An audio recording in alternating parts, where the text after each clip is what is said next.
Bonjour à tous, bienvenue à cette nouvelle vidéo. Alors, on continue avec la série numéro 4 d'algèbre. Alors, exercice 3, soit le système linéaire suivant. Alors, dans cet exercice, on va essayer de résoudre un système linéaire. Donc, dans les exercices qui restent dans la série, on va résoudre des systèmes linéaires, mais on va voir trois méthodes. Alors, premièrement, on veut déterminer l'écriture matricielle du système linéaire sous une forme AX égale à B. C'est-à-dire que à partir de ce système qui est sous forme d'équation, on va l'écrire sous forme d'une matrice fois un vecteur qui est égal à un autre vecteur. Alors commençons par le vecteur x, c'est-à-dire le vecteur des inconnus. Donc les inconnus que nous avons dans ce système sont x, y et z, ce qui veut dire que le vecteur grand X, ce sera x, y et z. Alors bien sûr, pour le vecteur b, c'est ce qu'on a du côté droit de l'égal. C'est-à-dire que ça va nous donner le vecteur constitué de moins 6, 2 et 3. Alors, en ce qui concerne la matrice, comment on va la remplir? Pour la première colonne de la matrice, elle va comporter les éléments qui sont multipliés par x. C'est-à-dire, ça va donner pour le premier élément C1,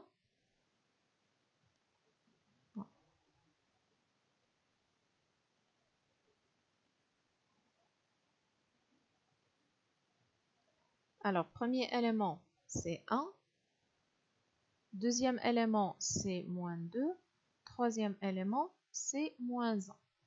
Pour la deuxième colonne, elle va contenir les éléments qui sont multipliés par y.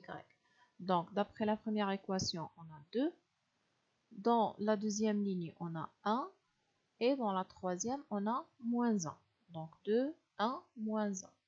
Pour la troisième colonne, ce sera les éléments qui sont multipliés par z, donc c'est 1, 1 et 2. Donc ça nous donne la colonne 1, 1 et 2. Donc ça sera la matrice A. L'inconnu, c'est le vecteur x et le vecteur b, c'est le vecteur moins 6, 2 et 3. Deuxième question, la matrice A est-elle inversible? Si oui, calculez son inverse. Donc bien sûr, si on veut savoir si une matrice elle est inversible ou non, il faut calculer son déterminant. Si le déterminant est égal à 0, donc elle n'est pas inversible. Si le déterminant est différent de 0, donc c'est une matrice qui est inversible. Donc nous allons maintenant calculer le déterminant de A. Alors je vais commencer par faire apparaître des zéros. Donc je vais prendre cette colonne 2, moins 2 fois la première colonne pour avoir 2 moins 2 égale à 0. Donc, ça c'est pour avoir un 0 à cet endroit.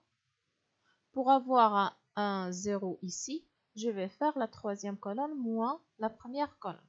Alors, commençons d'abord par calculer la deuxième colonne. Donc, on a pour la première, c'est 1 moins 2 moins 1. Pour la deuxième, j'ai 2 moins 2, c'est 0. 1 plus 4, c'est 5. Moins 1 plus 2, ça donne 1. Pour la troisième colonne, je vais faire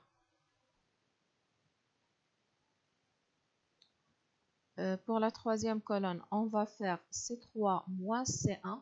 Donc 1 moins 1, ça donne 0. 1 plus 2, ça donne 3. Et 2 plus 1, ça donne 3. Donc ça nous donne ce déterminant. Donc je vais développer par rapport à la première ligne puisqu'elle contient 2 zéros. Donc ça donne 1 fois le déterminant de ce qui reste en supprimant la première ligne et la première colonne. Donc c'est 15 moins 3, ça donne 12. Donc 12, c'est un nombre qui est non nul, ce qui veut dire que notre matrice, elle est inversible. Maintenant, nous allons calculer son inverse. Alors, voilà notre matrice A.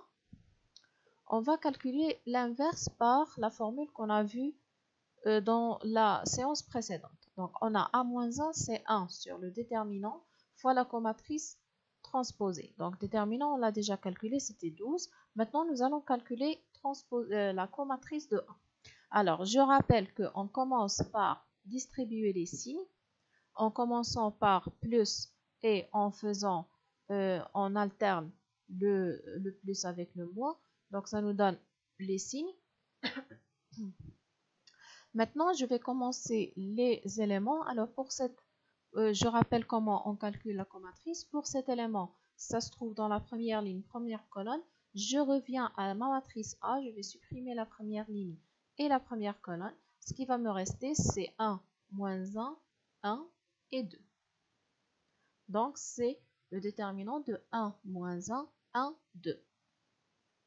Alors, on va faire ça pour 2 ou 3 éléments. Pour cet élément-là, ça se trouve dans la deuxième ligne, première colonne. Je supprime la deuxième ligne et la première colonne. Ce qui va me rester, c'est 2, moins 1, 1 et 2.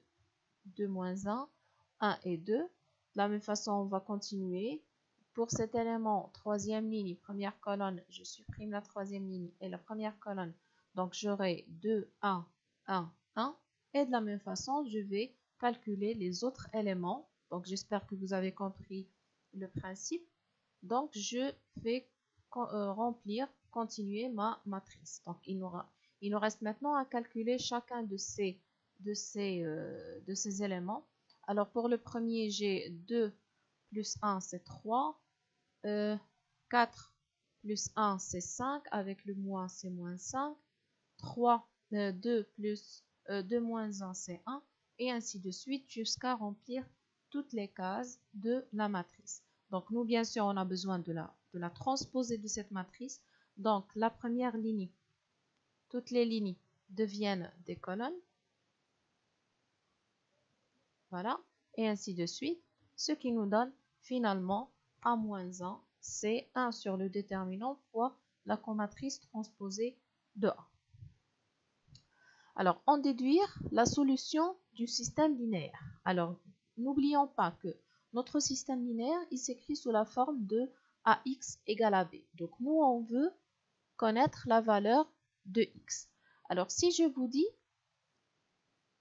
donnez-moi X, donc supposons que nous sommes dans R, je vous dis que 3x est égal à 2 et que je veux déterminer la valeur de x. Donc, ça serait quoi? Ça serait x. Donc, vous allez tous me dire que x, ça sera 2 sur 3. Et vous avez raison. Donc, dans R, qu'est-ce qu'on a fait? Lorsqu'on a fait passer le 3 de ce côté-là, en fait, on l'a multiplié par son inverse. On a fait 1 sur 3 multiplié par 3x. Et bien sûr, il faut multiplier aussi de l'autre côté 1 sur 3. C'est exactement ce qu'on va faire pour les matrices. Donc là, on ne va pas dire bien sûr que x c'est b divisé par a, parce que ça n'a pas de sens de diviser sur une matrice. Mais nous allons multiplier a par son inverse. Donc là, on va multiplier a par a-1 et on va multiplier aussi de l'autre côté le b par a-1. Donc a-1 fois a fois x est égal à a-1 fois b.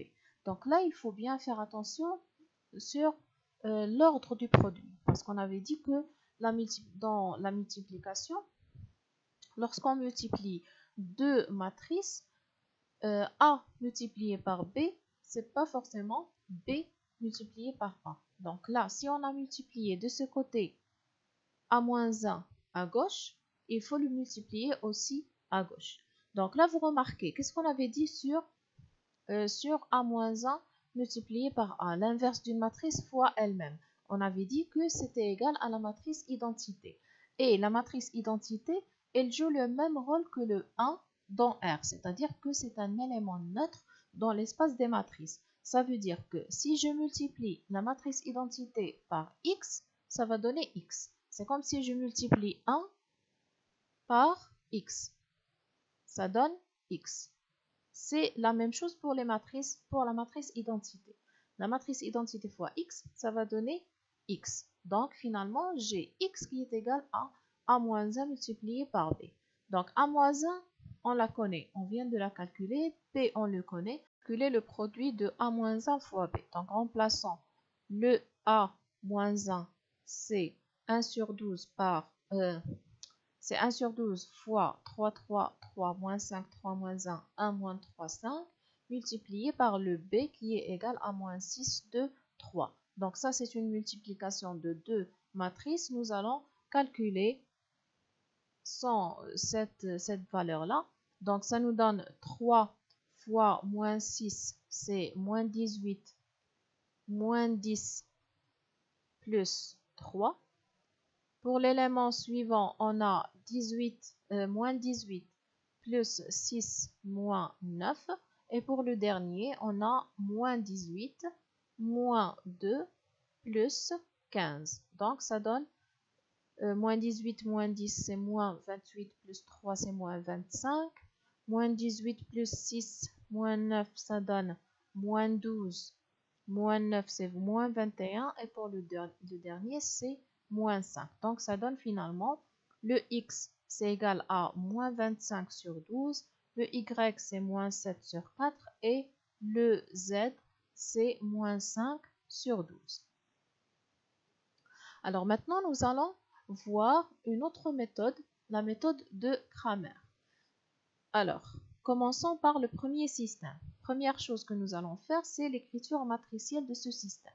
Donc, on a l'écriture matricielle, c'est la matrice fois le vecteur des inconnus x, y égale au vecteur 1, moins 2. Alors, pour la matrice, la première colonne, elle sera composée de les valeurs 2 et 3. Et pour la deuxième colonne, ce sera 1 et 7. Alors, première chose à faire pour appliquer la méthode de Cramer, la première chose que nous devons faire, c'est de calculer ce qu'on appelle le delta. Delta, c'est tout simplement le déterminant de la matrice A. Alors, calculons delta, c'est le déterminant de 3, 1, 7. Donc, c'est 14 moins 1, ça donne 11. Donc, 11, c'est une valeur qui est non nulle. Donc, à partir de cette information, on peut dire que le système linéaire, il admet une solution unique et on peut calculer cette solution en utilisant la méthode de Cramer. Donc, il faut savoir que lorsqu'on a un système linéaire, on est face à trois possibilités. Soit que le système linéaire admet une solution et cette solution est unique, soit qu'il n'admet aucune solution, soit qu'il admet une infinité de solutions. Donc, on a juste trois cas. On ne peut pas dire par exemple qu'un système linéaire, il admet 2 ou 3 solutions. Non, on a soit qu'il admet une seule solution, soit qu'il admet une infinité de solutions, soit qu'il n'admet aucune solution. Lorsque le déterminant de la matrice est non nul, alors le système il admet une solution unique, c'est-à-dire une seule solution. Si le déterminant est égal à 0, donc là il y a deux cas. Soit que le système admet une infinité de solutions, soit qu'il n'admet aucune solution. Donc là, on a trouvé que le déterminant est différent de 0. Donc, notre système, il admet une seule solution et on peut appliquer la méthode de Cramer si on veut déterminer cette solution. Si le déterminant, c'était nul, alors dans ce cas, on n'a pas le droit d'appliquer la méthode de Cramer. Alors, dans notre cas, on peut appliquer la méthode de Cramer. Et la méthode de Cramer, elle dit la chose suivante. Le x, c'est égal à delta x sur delta. Le delta, bien sûr, on l'a déjà calculé, c'est 11. Mais pour le delta x, comment on a ces valeurs-là? On prend la matrice A et on remplace la première colonne, on la remplace par le B. Donc là, c'est la matrice A en remplaçant la première colonne par B. Donc pourquoi on a remplacé la première colonne? Parce qu'on est en train de chercher le x. Le x, je rappelle que la matrice, on l'a eu initialement en prenant les éléments qui ont été multipliés par x. Donc si je veux déterminer delta x, je vais remplacer dans la matrice la première colonne par le vecteur B. Donc, ça nous donne ce déterminant. Donc, c'est 7 plus 2, ça donne 9 sur 11. Avec le même principe, nous allons calculer la valeur de y.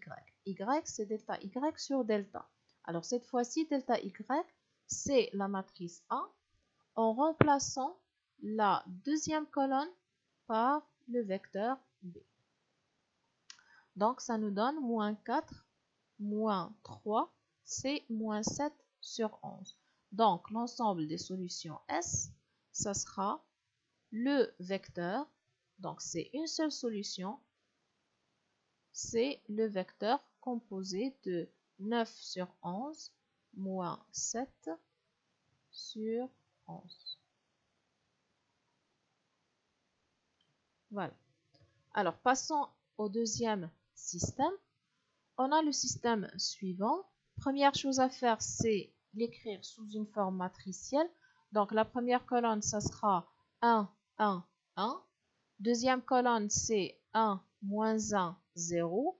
Troisième colonne, D, 2, moins 1 et 1. Alors, nous allons calculer le déterminant. Donc, vous pouvez bien sûr développer par n'importe quelle ligne, n'importe quelle colonne. Donc, ça a donné la valeur moins 1. Donc, c'est différent de 0. Donc, on peut appliquer la méthode de Cramer et le système, il admet une solution qui est unique. Alors, x, c'est delta x sur delta. Alors, delta, c'est moins 1. C'est le même principe. On a la matrice A et on remplace la première colonne par le vecteur B. Alors, en calculant ce déterminant, j'ai trouvé la valeur moins 3 sur moins 1 égale à 3. Je vous invite bien sûr à refaire ces calculs.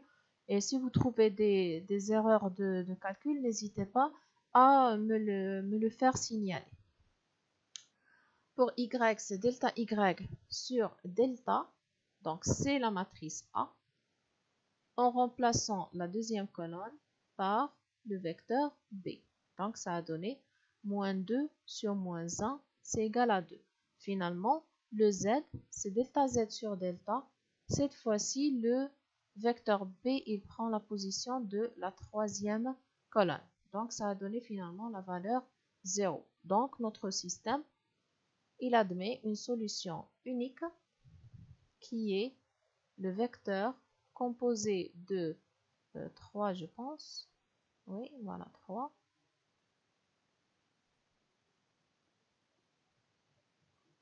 2 et 0. Voilà. Voilà, donc avec ça, on termine cette séance. On se retrouve la séance prochaine.